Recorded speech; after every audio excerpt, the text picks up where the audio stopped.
The Xbox Gaming Showcase. There's a lot to talk about.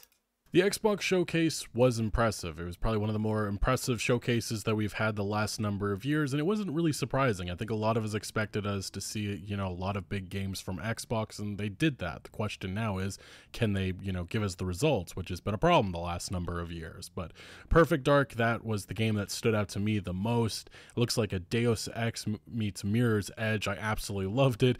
And yes, I know people are mocking it right now because of the protagonist. Looks like they have the crimson chin makeup. Karen looks like she's gonna start the fight in the grocery store vegan section any moment now. This is horrible. And this is the big problem of gaming, obviously. A lot of woke stuff, a lot of DUI. And there's a lot of people, by the way, who don't understand what's the problem with these DUI and woke things. It's the fact that it's a checklist. It's not just your character looking like she's late for her knitting session. It's the fact that this is just one thing. The DUI checklist means that you cannot talk about certain things, that you must talk about certain things that no gamer cares about, and a lot of other things. Literally, if your game has DUI in it, it means that this game cannot touch certain subjects, which obviously makes the story worse, and that the story must include some specific points about it. So the fact that this game is going to rely on story is bad, because it's going to ruin the story. At the bare minimum, the story is going to be worse at the minimum, and that is bad. And this is the big thing. When you see something like this, this was not that this was not a choice. And by the way, I love all these people on Twitter who are saying, have you ever seen a woman? This is what they look like. Well, I guess I'm gay then. Wow, because if this is how all women look, oh my. I mean, it's time to switch sides, boys. Of that as you will, but as somebody who absolutely loves Deus Ex, getting something close to that just means everything to me, especially because it looks like the franchise is dormant now. And that's a red flag, by the way. The fact that you want Deus Ex from this game, but Deus Ex can't happen. Deus Ex exists because of its story plot elements. Without them, Deus Ex is, well, pretty generic. Not in the worst sense, but it is pretty bland and generic, just, some kind of stealth fighty game or whatever you want to put it. But Deus Ex had a story, and that was the big enticing thing about Deus Ex. And this game, because, well, we have already seen what it does, cannot deliver on the same quality of story. It would be a miracle even if it delivers on 25% of a Deus Ex storyline. So, again, big problems. Now, other than that, there's just so many different games that stood out here. Doom is back, the Dark Ages, big prequel of sorts. I love the aesthetic. I love the environmental character designs. It just looks fantastic, especially the new introduction of a skull gun. It just looks creative and fun. We also did see Fable. It looks absolutely stunning in terms of its graphics. They also gave the protagonist. Graphics are not gonna matter in a roleplay game. Anytime someone says, "Oh, roleplay game," and here's graphics that matter, I'm instantaneously like, dude, graphics don't matter in a roleplay game. Decisions matter in a roleplay game. And again, this is the same problem that we have with the last game. And by the way, if you don't know about Fable, this character is a literal self-insert from a trans employee at the company. So it's gonna be tough. It's most likely gonna be completely forgettable garbage. Protagonist and upgrade. Still unclear if there's going to be character customization, something that they're not talking about yet, and some people are a little concerned about. But obviously, the game that ended the showcase and something that everybody's talking about, which I think was the right direction for the franchise, a prequel, taking Gears of War back to where everything started on E-Day, something that I was extremely shocked by. I really expected them to do a continuation of Gears 6, but no, they're going back, and I think that was the right approach, and it's something that I think people... Are people done with Gears of War, the direction it slowly took? I think a prequel is probably definitely the right call, because Gears of War was really popular at the time. It was one of the shooters, it was one of the games. But then slowly over time, people kind of completely got over it because it kind of implemented the Call of Duty style of storytelling, and it was kind of like meh. So a prequel sounds pretty good. or even tearing up just seeing Marcus and Dom back. But there has been some question marks surrounding, what's going on with Gears of War. But we did see some clarity provided by the Coalition in this interview coming from Microsoft's website. It says, of course, this is not the end of other ongoing stories in the Gears series. The team is content with the stories told in Gears 4 and Gears 5 and is by no means abandoning them, but the collective passion for such an iconic origin story was simply too great to ignore. It's also important to note that E-Day is not a spin-off, it's a completely new entry to the mainline series set earlier in the timeline. The events of the game not only serve as an exciting origin tale of two beloved characters, but it also adds detail and context to the period that will resonate through stories that will follow. In E-Day, the Locusts are not foes that our characters are accustomed to fighting. They are mysterious, formidable, and overwhelmingly an unforeseen horror that Marcus, Dom, and the rest of Sarah must learn to deal with before it's too late. Everything that happens in E-Day will shape the future of Gears of War for the better, and I am beyond ecstatic to see this whenever it does release. Now, Bethesda Game Studios also appeared during the showcase, and their announcements were not crazy. All of their announcements except Avowed were complete trash. It is sad. I guess a lot of people expected us to see some remasters, obviously because of those FTC leaks that happened last year. People are expecting maybe we'd hear some news on a Fallout 3 remaster or an Oblivion remaster. That did not happen. And so far, there hasn't really been any indication from... Good. Fallout is not the thing you want remaster. Oblivion is also not the thing you want remastered. The first thing people would love to be remastered is New Vegas. Of all the older Bethesda titles, that is the #1 by far. And Todd's being a spiteful little man-child and not giving that because Fallout 3 is his magnus opus. And New Vegas is not real Fallout, or whatever he cries himself to sleep with. Any insider that those projects are still alive, so we'll see what happens with that in the future. But for the time being, Starfield remains in the spotlight as they announced their Shattered Spaces DLC. And it was revealed that we've watched this. It's gonna be a disaster. It's already a complete 0 out of 10. House Va'ruun, probably one of the more interesting factions that really didn't get much showtime, I guess you could say, in Starfield's base game, is going to be... If you don't know House Va'ruun and the reason why it's actually interesting and people like it, it's very simple and ironic, obviously. It's the fact that it's a faction that was not explained. They exist, they're the super powerful coalition that worship like a space something Jesus or whatever, and nothing about them was explained and you didn't encounter them. And considering how poor the writing has been for everything else, obviously they stand out as the best thing ever, because, well, you don't know anything about them, thus the writers couldn't spoil anything about them and ruin them. So they automatically, by just basic elimination, were pushed to the best, most interesting thing in the game because you knew nothing about them. The Starborn, absolute clown show. Every other faction, absolute clown show. The Terrormorphs, absolute, you guessed it, clown show. Everything is a clown show that Bethesda tried to actually explain to you. Except House Va'ruun, because they did it. And now this expansion is going to destroy House Va'ruun because it's written by the same guy who destroyed everything else in this game. Yay. Be the main focus. It looks weird, it looks trippy, and I'm definitely intrigued by it. They also announced some new content that was releasing right when the showcase ended, and if you actually check the SteamDB charts, it doesn't look like it's really, had an impact. I've spoken about this. It's a $7 one mission expansion that rewards you with like one new gun or something like that. Yeah, it's not worth $7. It's probably a 20-minute mission, and 10 minutes of that is loading screens. Of course no one's gonna care about it. Before, but this is the uphill battle that Bethesda faces. Starfield's negative reception is not something that can easily be changed, and I do think they need to knock it out of the ballpark with the Shattered Space DLC whenever it does release. Not happening. They literally stole the red tint from Fallout 76's new expansion, and, well, you know how that goes. And as of this moment, there's actually another very interesting Starfield conversation happening in regards to some of the new content that was introduced the other day. VG247 has the story. Starfield's latest update draws player ire by sticking a bounty hunting quest behind the Creation Club paywall. $7 is too much for a quest. It goes on to mention that The new content has drawn a bit of a mixed reaction from players because of the decision to make one of the Trackers Alliance quest paid Creation Club content.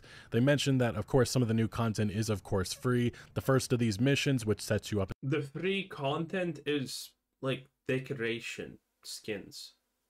5 decoration skins or something like that.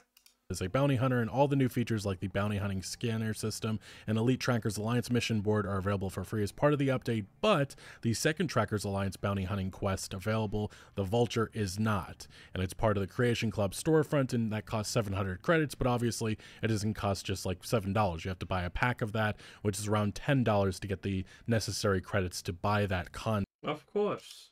No, but think about it this way. The DLC costs only $7, but you buy $10 worth of credit. That means you have 300 credits to do whatever you want with. Ain't that a great deal? It's, in a way, it's like 300 free credits for only $7. It's amazing. That's probably what Todd Howard is trying to explain to people.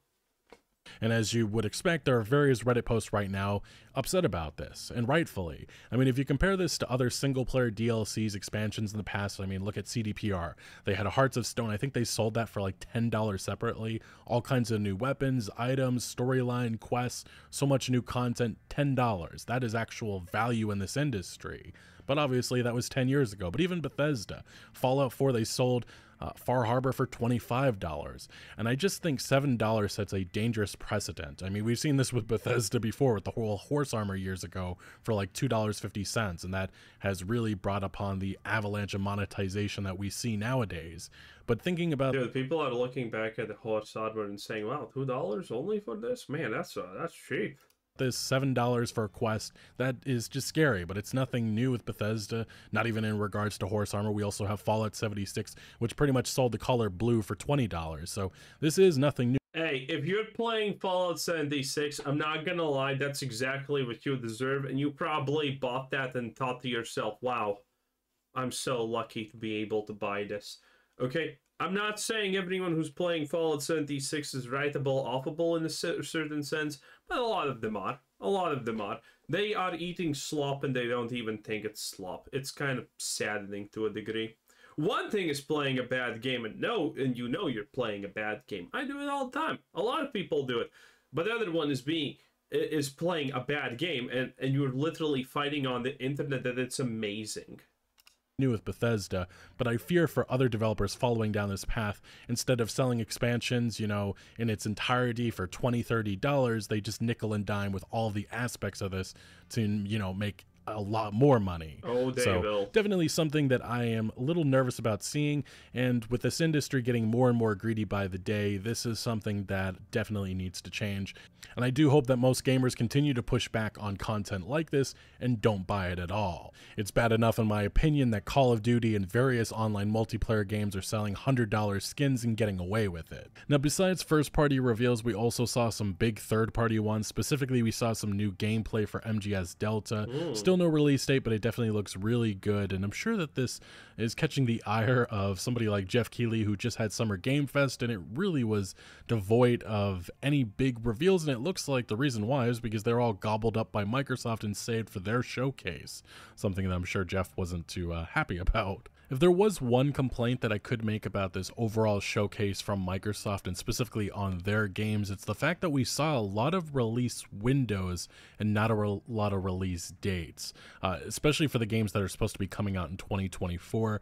The fact that they weren't committing to actual dates, it just makes me feel that there's probably a lot of delays maybe on the way for various games that are maybe supposed to be coming out in the fall and winter of this year. But we'll see what happens. I did find it very interesting that Avowed's release date leaked. It said November 2024, and then it was immediately scrubbed off of their website. So there's definitely something going on there, just a little confusing why they just won't commit to these games. This is why I don't commit to showcases, by the way. Because what is the showcase except just trying to generate hype and hype through lies? Most of the stuff you saw, you didn't see gameplay of. You saw just pre-rendered stuff happening and extremely curated things. Now, you did get to see gameplay of a couple of things, and that's nice. But a lot of that was missing. And, well, What's the point of putting it in the showcase if it's not even happening this year? Games, especially when they're supposed to be releasing in the next 5 or 6 months. Now, while I have been extremely positive about this showcase, I guess you could say I get a little bit more negative to the interviews that came afterwards with the Xbox executives, because it was brutal. Notably, Phil Spencer did not talk about, or he didn't give an apology or anything about the studio closures and all the chaos that has been surrounding. Why would he? The Xbox brand during the actual showcase, but he was asked about this in an IGN interview, and he was specifically asked about Tango Gameworks and why they were closed down, and he gave a very lame non-answer. Closure of any team is hard, obviously, on the individuals there, hard on the team, and I try to spend all of my focus, as you said, I haven't been talking publicly about this, because right now is a time for us to focus on the team and the individuals. It's obviously a decision that's very hard on them, and I want to make sure through severance and other things that we're doing. Closing the people who made Hi-Fi Rush was probably the easiest choice they ever made. Doing the right thing for the individuals on the team. It's not about my PR, it's not about Xbox PR, it's about those teams. In the end, I've said over and over, I have to run a sustainable business inside the company and grow, and that means sometimes I have to make hard decisions that frankly are not decisions I love, but decisions that somebody needs to go make. We will continue to go forward. We will continue to invest in what we're trying to go do in Xbox and build the best business that we can, which ensures we can continue to do shows like the one we just did. And again, in the past, people have pointed the blame at Microsoft head Satya Nadella, but Phil Spencer is the head of Microsoft's gaming division, and he took ownership, saying that this was his decision. He didn't really give an explanation, a proper one, of why I mean, that guy's not stupid enough to actually say, oh, I'm not responsible. That my boss at Microsoft is. Okay, Spencer, you had a good run. Time to replace you with someone who knows how to not say stupid crap. Tango Gameworks, which is one of their few successful studios the last couple of years, was shut down. But that's probably the best response we're going to get here. It was a lose-lose situation no matter what. It wasn't successful. Again, we talked about this so much. People just don't understand what successful actually means. Everyone's talking about Hi-Fi Rush and saying, wow, they sold more than expected. Wow, that makes them successful. No, it doesn't. This game was intended to target the Japanese audience and completely failed at that. It failed to do anything except just sell over expectations. That's it. And, you know, selling above expectations is cool and whatnot. But considering they failed everything else, it is a failure at the end. And this is way too niche. This is it's just too niche. At the end of the day, there's no better way to describe a Hi-Fi Rush than just too niche, and it doesn't do what it's supposed to do. And thus you close it down because, I mean, why keep it? What for Phil Spencer with what he said, but definitely this response, in my opinion, was very lackluster. Now, in another part of this interview with IGN, he spoke about the future of Xbox games on other platforms, and it just kind of confirms that we're going to see a lot more games coming to probably PlayStation 5 in the future. This is specifically what Phil Spencer had to say. Our commitment to our Xbox customers is you're going to get the opportunity to buy or subscribe to the game. We're going to support the game on other screens. And you are going to see more of our games on more platforms. And we just see that as a benefit to the franchises that we're building. And we see that from players, and the players love to be able to play. And yeah, this is just more evidence to the major strategic change that has happened at Microsoft over the last couple of months. Earlier on this year, it was talked about, hey, could we see Halo on PlayStation? And then we saw a bunch of insiders say, no, it's just going to be games like Sea of Thieves and stuff like that. And I was like, okay, that makes sense. But no, it does appear. Games just like Sea of Thieves? Sea of Thieves is very successful and beloved by a lot of players. It's a good game.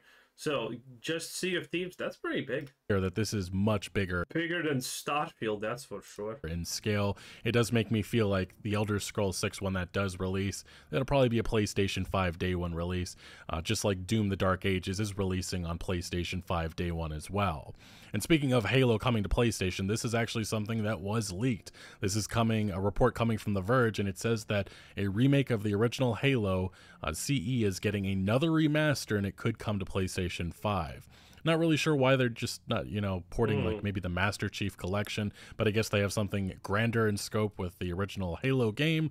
But yeah, apparently that is going to be on the way, coming to PlayStation 5 sometime in the future. First on PlayStation exclusivity has been something that was big for the last couple of years with Call of Duty. That has now come to an end. Years ago, that was actually the case with Xbox.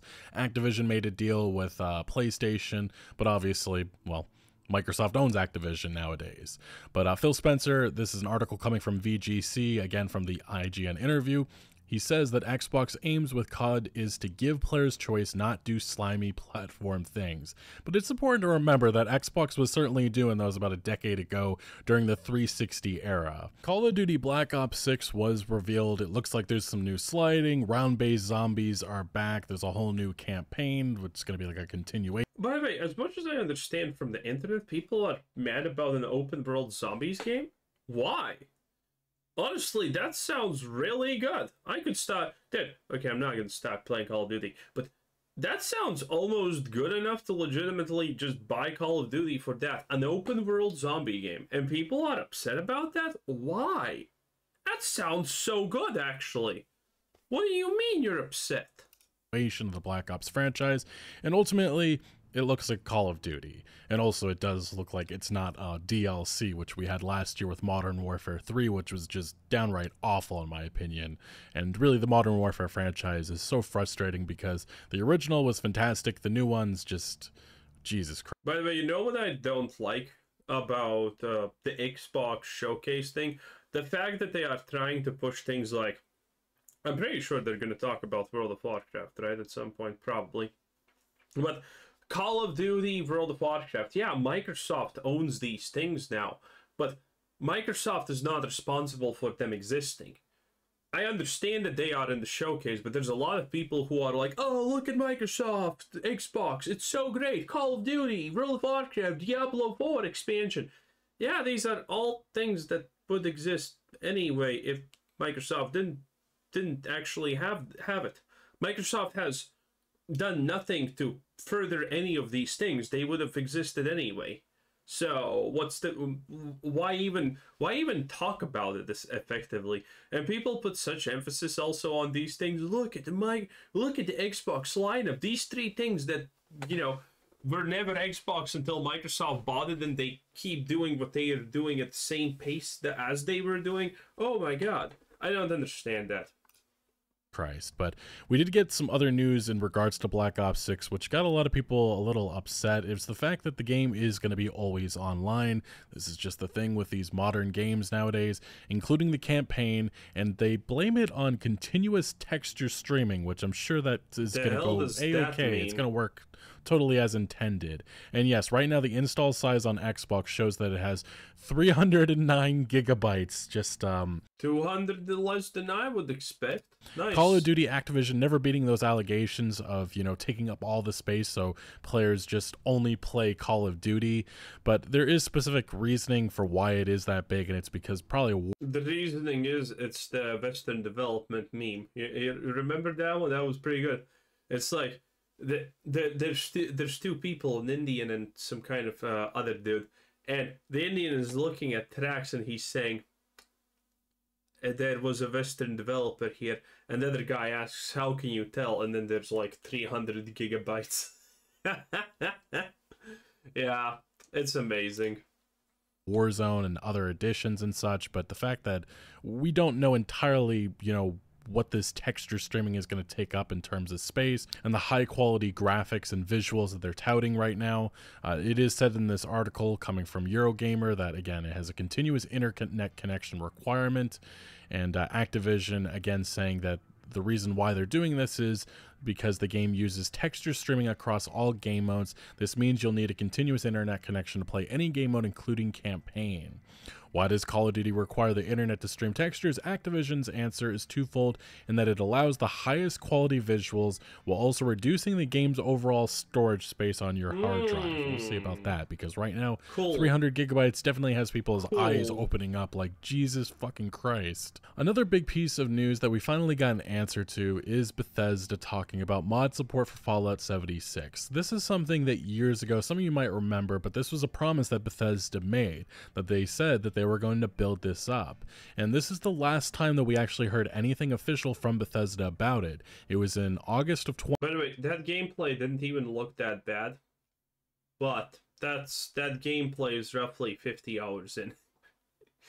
The game gets bearable roughly 50 hours in. Barely, because that's pretty much its highlight. Exactly that. And if you're thinking, but maybe I can use other nope. And there's no other way to play it. Have fun. About it. It was in August of 2020 in which Bethesda confirmed that they were still working on it. It's coming, we're working on it, just stay tuned. And you know what ended up happening? This is gonna be a disaster.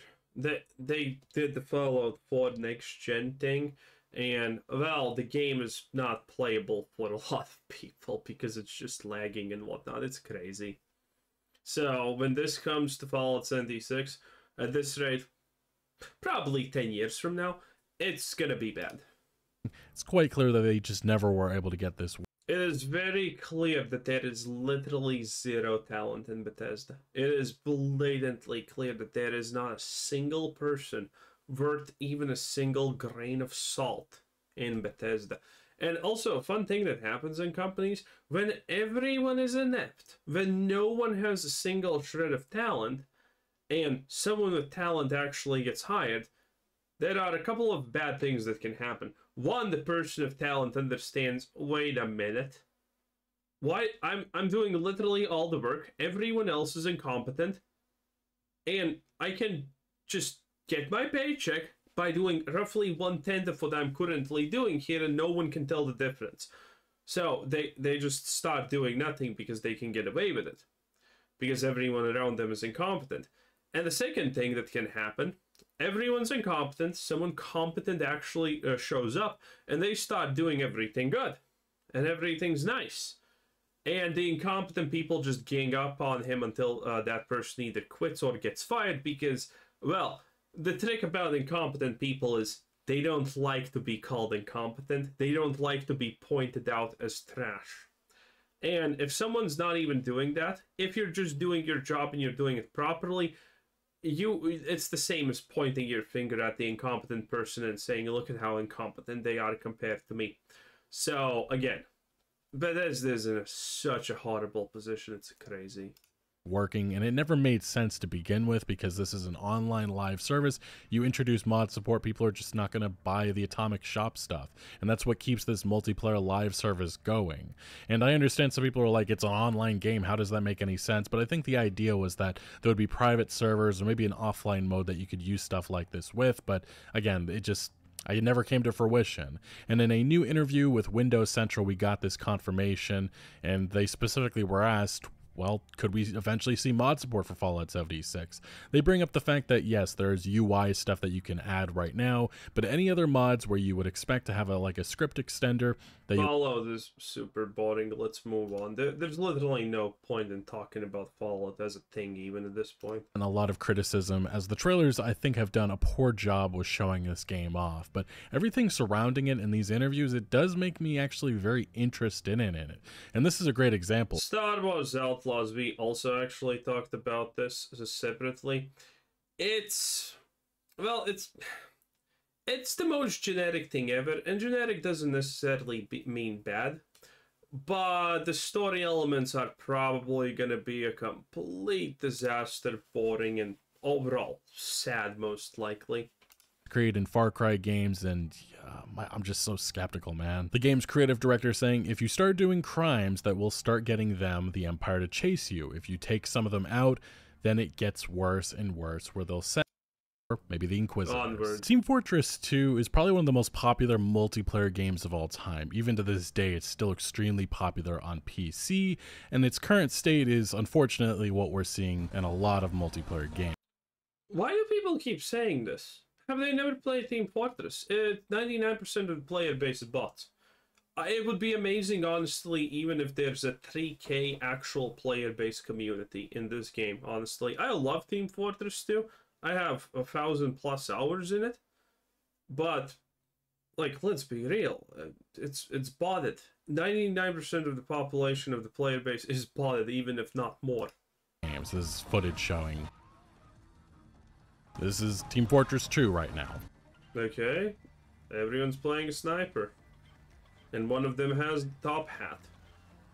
Yeah, unfortunately, from Call of Duty to a lot of the popular multiplayer games that we played, a lot of the developers, publishers just abandoned support, and it's left to hackers overwhelmingly taking over, and they pretty much have free reign.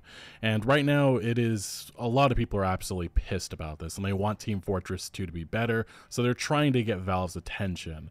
And we've seen that with the Steam reviews actually plummeting, going to overwhelmingly negative in recent, and it's the biggest fans stoke the righteous flames of anti-bot outrage. Yeah, we know about this, but I mean, what it's only up to good old Valve to fix it, and I don't think they will. I think they want to see Team Fortress at the top of the player thing because, well, it makes money still and whatnot.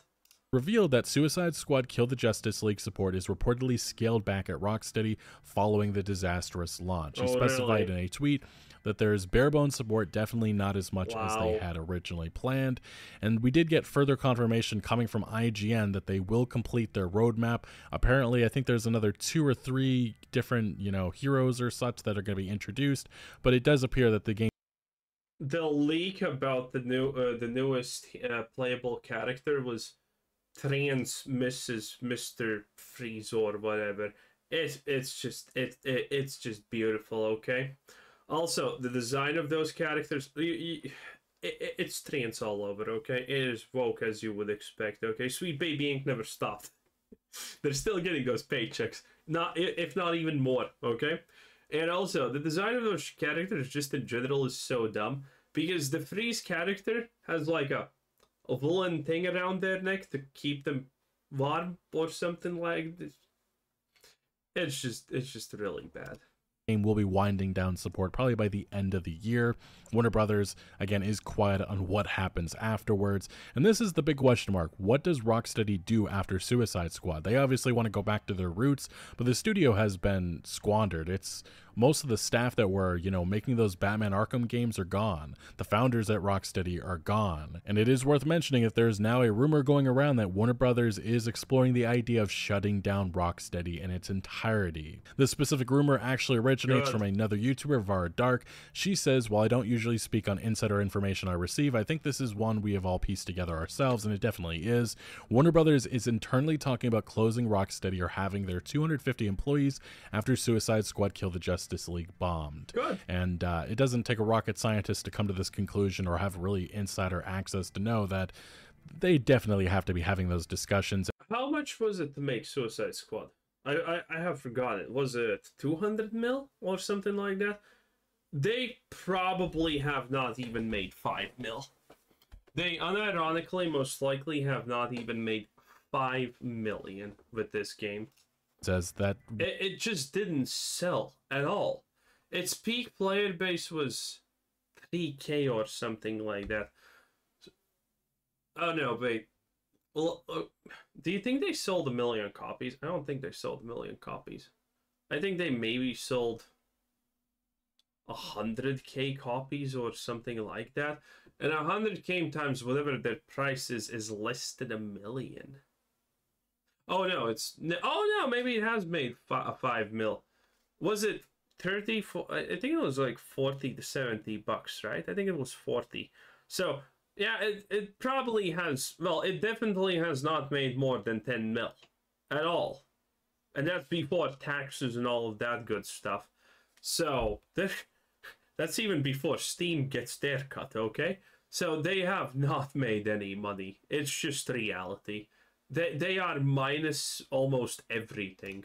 Really sunk their entire company the last quarter. Yes, the game that they worked 8 years on took the whole company down because of how disastrous it was. And I think right now a lot of us are just wondering, is there a future for Rocksteady in this modern age? And I don't know, especially because I think a lot of the studio, a lot of what made them great is now gone, especially after they spent so many years working on a terrible live service that all of us. Do we even want this studio to continue? If all the people who made the original Arkham games are gone, None of them are left. And now the people that are left there are responsible for this. Why do we even want them around at this point? Knew it was going to be terrible, and even the developers working on it knew that this was a recipe for a disaster. BioWare has revealed 15 seconds of gameplay for Dragon Age the Veilguard. Obviously, a reveal is coming in the next day or so, but this is totally much different than the trailer that we're about to discuss that has been mass disliked and compared to Overwatch and Fortnite. Whoever is in charge of marketing at BioWare, they deserve to be fired. BioWare is dead. I've said this this trailer is horrendous multiple times before, and I think a lot of people have trouble coming to this conclusion with a lot of our beloved, developers, but they are BioWare in name only. All of the developers, all of the staff that made this company great are gone. We went over this a couple of years ago with like hundreds of developers that were part of the original Mass Effect and Dragon Age games are gone. So seeing this new Dragon Age, the Veilguard trailer, I think a lot of people are coming to the conclusion that maybe BioWare is just no longer great. I mean, we have yet to see a new game from them that has been met to critical acclaim. Mass Effect Andromeda was a massive failure. Anthem was a failure. The Mass Effect Legendary Edition was a remaster, so technically it wasn't new content. So right now there is a lot of pressure on this new Dragon Age game to deliver, and we finally got a massive new trailer from BioWare and EA, and oh my god. It's most likely not going to deliver. How the trailer looks and how the game looks says this is most likely not going to deliver. It's going to be completely different from what people are accustomed to expecting from Dragon Age. Did it not go down well? As you can see on the YouTube channel, the YouTube reveal has over 1 million views and over 100,000 dislikes, and the comment section is absolutely brutal. How did we go from dark fantasy to Saturday morning cartoons? Solus was right. It's too painful to walk in a world like this. Game engine footage, not all images appear in game, promise, and it just goes on and on. Larian was cooking, BioWare was microwaving. Oh my. But that's the sentiment that a lot of the Dragon Age fan base are right now feeling from that's a good one. That's a good one, microwaving. This new trailer. And it is worth mentioning that this also goes into their Twitter account, has about 9,000 quote tweets. You know exactly what people are saying about this. Interestingly, though, yeah, it was a disaster. They started to hide some of the top comments, but they also kept some of them. Yeah, I'm really not feeling the art direction here. Looks too cartoony for Dragon Age. Oh boy, that is. And also, again, if you want intense storyline in a game with history that has, storylines that matter, decisions and all of these things, and it's grittier, if you change the art direction to a cartoon, you're not gonna have those storylines. And even if you have them, because of the art style completely not fitting what you're actually doing, it's gonna be a worse experience. So Dragon Age, the Veilguard, does not have a lot of shots here to actually succeed. Just because of that. Purely just because of that one reason. Completely ignoring everything else. And there are other things that we should not ignore about it. It's not an art style I would have gone with. I'm sorry, but no, the art looks like straight out of Fortnite. The characters are disgusting, what BioWare, and it goes on. And even in the hidden replies, this is what they were trying to hide. It wasn't like vulgar remarks. It was just general criticism. Fortnite aesthetic, LMAO, they dropped it, and already everyone is hating on it without even seeing actual gameplay. Dragon, Fortnite, mobile, okay, yeah, this looks so ass, it's crazy, and it goes on and on with a lot of people just being extremely critical of it. And throughout Twitter, for good reason. Their social media, it's a lot of remarks, but it is worth mentioning that a former BioWare writer, David Gator, pretty much said, give a little bit pause, wait until we see some actual gameplay. He said, a new trailer, interesting tone. Well, of course a former industry plant is gonna say that. He can't just say, ha ha ha, BioWare is trash without me. Then he's not gonna get hired by anyone. Imagine you work in a very public industry and you're like, oh, I worked there. That one was crap. Please, someone else hire me. No one's gonna hire you if you do that. That's why that's why all of these industries are becoming so disingenuous, because you can't be a part of that industry or want to be a part of that industry and say negative things. Who gets to early releases of games? Luke Steinfeld, Matty plays, and well, it's not actually. Who cares? Those people.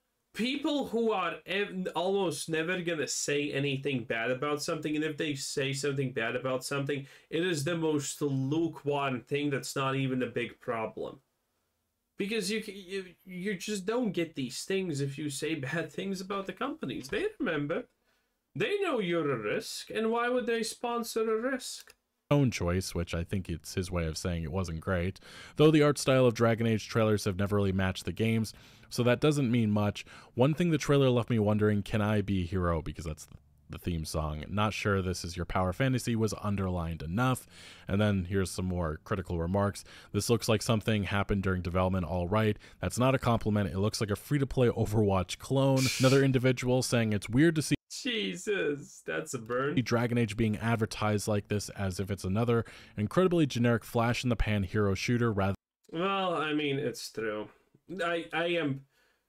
There is a chance the game is actually not bad, but there's... I will give it like a 30% chance that this game is not bad. I'm giving this a 10% chance that the story is not lame, and I'm giving it a 5% chance that this is gonna even feel like Dragon Age, honestly. The probabilities here are ultra low.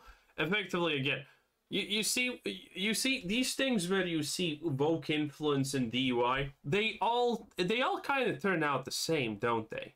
Dragon Age, we had Perfect Dark. What else we had? Well, there's a lot of other stuff. Star Wars Outlaws. All these things have the same issues, and they all typically turn out to be bad. Now, there are obviously exceptions, but still. By the law of averages, things that have this on them turn out bad. Anyway, that was me, Quizzer77, and that was Legendary Killer HD. What a time to be alive. Bye-bye.